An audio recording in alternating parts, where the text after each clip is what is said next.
आज एकदम वेगळ्या पद्धतीने, एकदम साध्या सोप्या पद्धतीने, पण इतकं चविष्ट असं वांगं झालं होतं.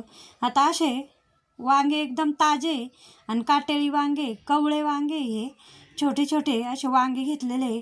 आता सगळे वांगे एक अशा आजीच्या पद्धतीने वांगं केलं की किलो किलो वांगे कमी पडतील एवढे चविष्ट. आणि वांगेही छानच होते, असे कवळे मस्त असे वांगे होते छोटे छोटे.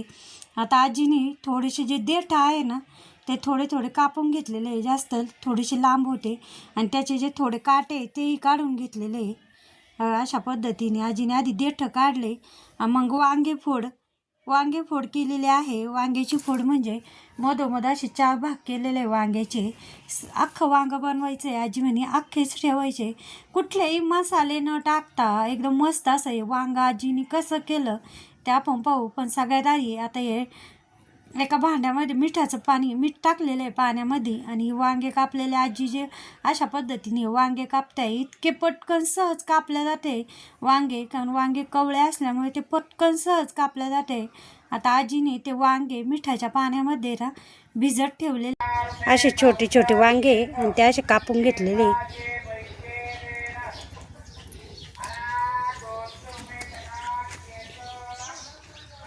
भाजून घेते आता वांग्याला. हे बघ टाकीते.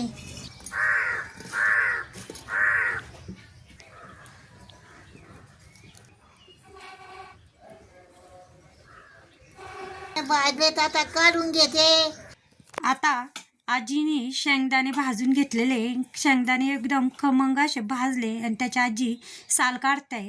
ते मिरच्या टाकल्यात आता, तर परत काढून घेते सुरकारीच्या हातावर वाटून घेते. टाकू का तर कोथिंबीर टाकली, समजा टाकू. आजीनी पाटा धुवून घ्यायला लावलेला आहे. मग आजीजवळ मी पाटा आणून दिला धुवून.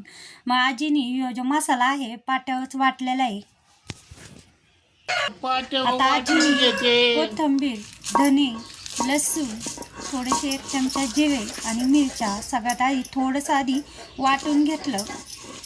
मग त्याच्यातच आजी शेंगदाणे पण सालं जेवढे निघल तेवढे आजीने शेंगदाण्याचे साल काढले, आणि त्याच्यातच आजी वाटून घेते. वाटून घेते शेंगदाणे याच्या जागी समजा वाटते. आजीने आता सगळा मसाला वाटलेला आहे, आणि जास्त एकदम बारीकही नाही आणि जास्त जाडही नाही, असा मीडियम असा थोडासा ओबडधोबड असा मसाला ठेवलेला आहे. आता आजी वांगं कसं बनवत आहे तेही पाहू. पण चवीला एकदम मस्त असे वांगं झालं होतं. वाटून चणी वाटून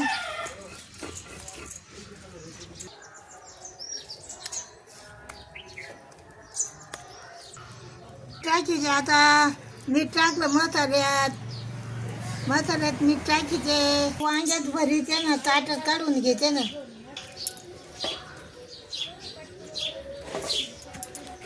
वांग्यात मसाला भरायचा आता. भरू का वांग्यात मसाला भरीते. मसाला झाला भरायचा वांग्यात. तेल टाकलंय, मोहरीची अंडी. आता आजी मस्त अशी कडकडीत फोडणी देऊन घेते आहे. आता सगळ्यात आजीने तेल 2 चमचे घेतलं, त्याच्यात थोडीशी मोहरी आणि ती चांगली अशी तडतडून दिली.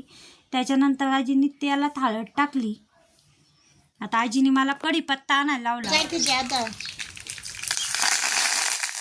मसाला टाकीचे.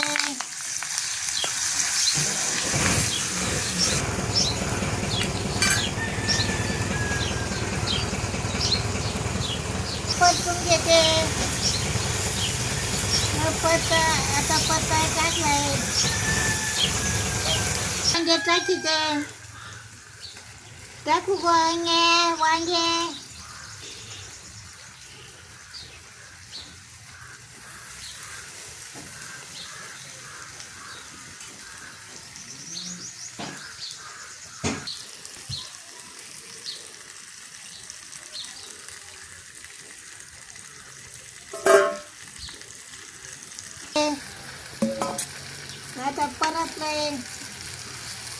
पाणी टाकीचे आता.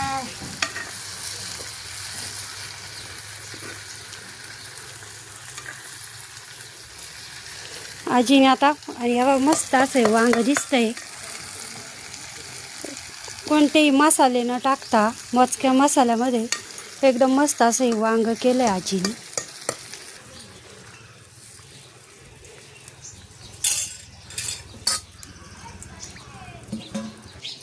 आता आजी जे वांग बनवत आहोत ना ते जास्त घट्टही नाही आणि जास्त पातळही नाही, असं थोडंसं सैल असं वांग बनवते आहे. आणि आता वांग आता पातळ दिसत असलं पण आता ते वांग शिजायचं आहे आणि आजी चांगलं मस्त असं हे कमी जाळमध्ये आजी वांग शिजून देणार आहे. आता वांग शिजायला पाणी जास्त लागल म्हणून आजीने हे थोडंसं कोमट पाणी केलं होतं ते टाकलं. पाणी टाकायला लागेल ग. शिजून देते. आता आजीला मी म्हटलं होतं पाणी बास होईल पण आजी म्हणे अजून पाणी टाकावं लागेल. मग आजीने अजून थोडंसं पाणी टाकलं आणि वांग मस्त असं हे शिजलेलं आहे. आता आजीने हे वांग बनवलं ना तर मला आईची आठवण झाली, कारण माझी आई पण याच पद्धतीने वांग बनवायची. आता हे वांग मी अशा पद्धतीने प्लेटमध्ये वाढलेलं आहे. एकदम छान असे वांगे शिजले, जास्त घट्टही नाही आणि जास्त पातळही नाही. आता हे वांग जेव्हा सगळ्यांना दिलं खायला त्यावेळेस सगळ्यांना इतकं हे वांग आवडलं आणि इतकं मस्त आहे बघा, इतकं मस्त असं शिजलं. वेगळीच अशी चव लागत होती याची. कुठलेही मसाले नाही, काही नाही, पण छान असं हे वांग लागलं होतं भाकरीसोबत.